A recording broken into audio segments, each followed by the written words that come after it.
kids of Presbyterian Church of Radford. This episode is for August 16th, 2020. So this is the children's bulletin that I'll be sending to you in the mail. It has a great coloring sheet on the front, and on the front it says, "How very good and pleasant it is when kindred live in unity." And if you look at the picture, we have two circles that are intertwined. It kind of reminds me of the Olympic circles, but there's 4 circles for the Olympics. But when you have circles, it shows, it's a symbol for there is no end and there is no beginning. It's constant. And then with them intertwined like that, when them joined together, it's showing that two separate things can come together, and that's what unity means. Unity means to come together.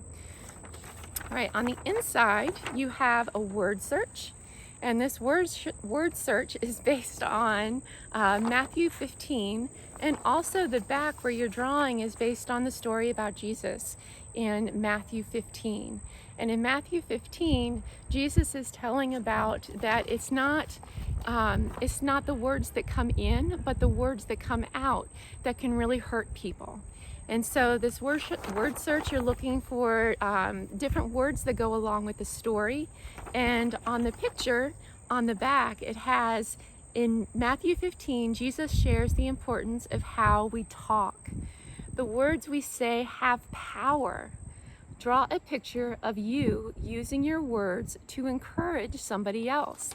So on this, there's plenty of room for you to draw a picture of you and maybe somebody else, and you can write the words that you would use to encourage others, or you can draw what it looks like to encourage others, of you saying something that would encourage others. What we say is really powerful. And if you remember in school, your teachers are always telling you that make sure you have kind words, because it's so easy to say something wrong and then you've hurt somebody's feelings. And even though you say I'm sorry, it's really hard to forget the harmful thing that somebody has said to you. So our words are very powerful. And in Matthew 15, Jesus is telling people about how much power their words have. What's coming out of your mouth has a lot of power. And then there's another story for this week, and it's about Joseph and his brothers. And so this is a maze, and it's talking about Joseph. Now, when I first looked at the maze, the characters that are at the top, I kind of thought those were fun little hoop earrings.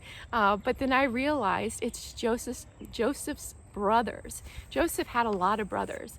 And so at the top it says, in Genesis 45, Joseph's brothers have traveled all the way to Egypt for food due to famine in their land. Help them find their way. So this is all of Joseph's brothers, and they're trying to get to Egypt. And Egypt is down here. And if you see these triangle shapes at the bottom, those are pyramids. The Egyptians are known for their pyramids. And this is where Joseph's brothers find Joseph. And it's a story about forgiveness. And these are the brothers that you want to go through the maze to try and get them to find Jesus.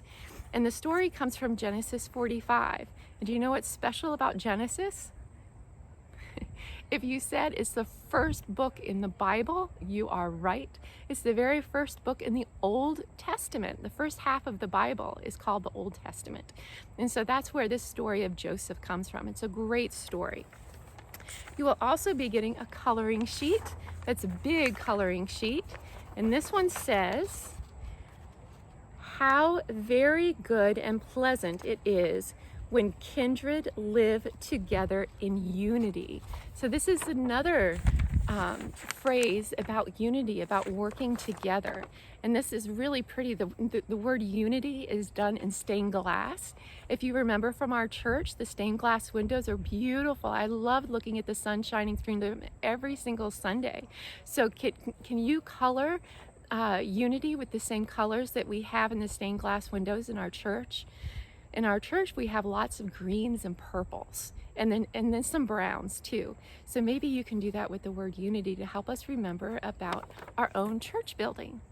And so I want you to send me pictures of these when you get them done so I can post them and share them with everybody in the congregation, because we're really missing your wonderful smiles and your running through the sanctuary and just being happy. We really miss that.